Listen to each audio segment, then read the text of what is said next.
Hello everyone, this is doctor Jeevesh Yadav. तो according to एनसीआरएम syllabus हम लोग रोग निदान एवं विकृति विज्ञान पेपर सेकंड के मोस्ट इंपॉर्टेंट 21 जो टॉपिक हैं जो यूनिवर्सिटी एग्जाम के लिए महत्वपूर्ण हैं वो अपन देख रहे थे। और इसी को ही कंटिन्यू करते हुए आज की क्लास में हम लोग बात करेंगे टॉपिक नंबर 16 के बारे में। स्टार्ट करते हैं। तो ये है आपका सीओपीडी। तो सीओपीडी का फुल फॉर्म पहले तो याद रखना, क्या बोलते हैं इसको? Chronic obstructive pulmonary disease. क्या है सीओपीडी का full form? Chronic obstructive pulmonary disease. यहाँ पे बताया गया COPD is a preventable and treatable pulmonary disease associated with some significant extra pulmonary effects that may contribute to the severity in individual patients. ठीक है, तो ये यहाँ पे आपका बताया गया है।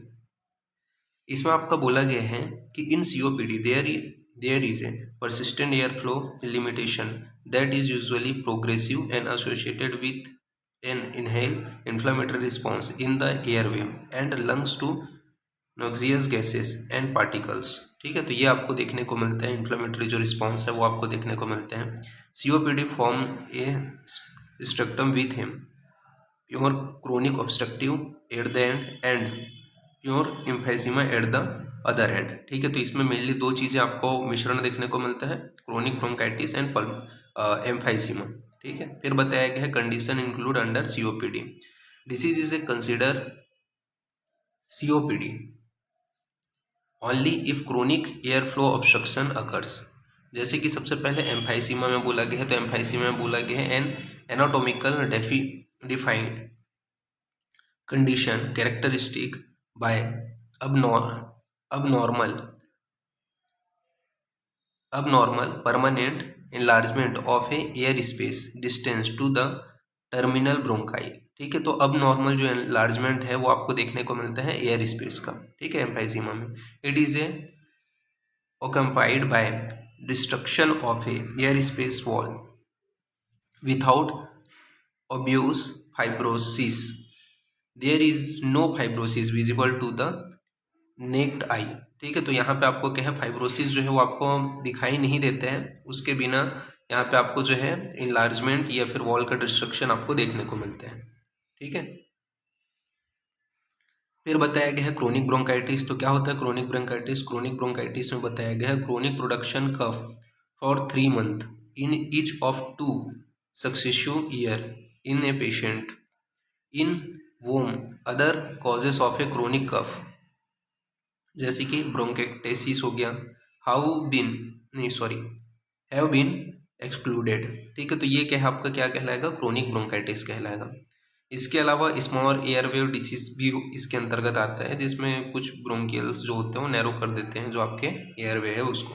ठीक है, जो स्मॉल ब्रोंकियल्स जो होते हैं आर नैरो, उसमें नैरो हो जाए रहते हैं। ठीक है, तो वो डिसीज के कारण हुए रहते हैं। तो ये आपके 3 चीज़ें आती है। आपको मेन चीज़ ध्यान देखना है पैथोजेनेसिस ऑफ सीओपीडी।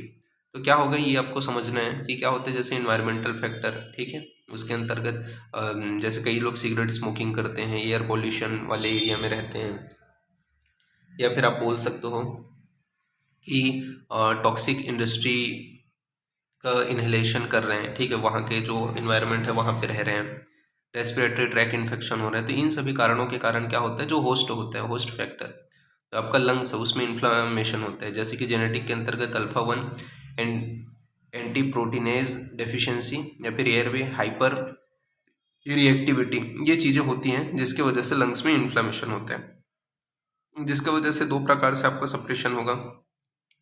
एक क्या होगा, एंटी ऑक्सीडेशन सप्रेशन होगा, जिसके अंतर्गत ऑक्सीडेस और जो आपका ऑक्सीडेटिव स्ट्रेस है वो आपका बढ़ेगा और सीओपीडी कॉज करेगा। इसके अलावा एंटी प्रोटीनेज सप्रेशन होगा, जिसकी वजह से प्रोटीएज जो है उसका क्या होगा, रिपेयर मैकेनिज्म होगा और सीओपीडी कॉज होगा। ठीक है, और सीओपीडी के अंतर्गत क्या होता है, हाइपरट्रॉपी एंड हाइपरप्लेसिया ऑफ जो आपके म्यूकस ग्लैंड। ठीक है, तो म्यूकस ग्लैंड में हाइपरट्रॉपी और हाइपरप्लेसिया देखने को मिलेगा। नैरो ऑफ ब्रोंकियोल्स, इसके अलावा आपको क्या देखने को मिलता है, chronic inflammation of the airway. तो ये सारी चीज़ें आपके इंक्लूड होती हैं। ये जो है शॉर्ट में मैंने यहाँ पे बताया सीओपीडी, तो ये आपको ध्यान में रखना है। इसका पासवर्ड भी मैं सीओपीडी ही रखूँगा, ये स्टार्टिंग सी कैपिटल है, बाकी सब स्मॉल में। तो अभी के लिए इतना ही। ठीक है, थैंक यू क्लास।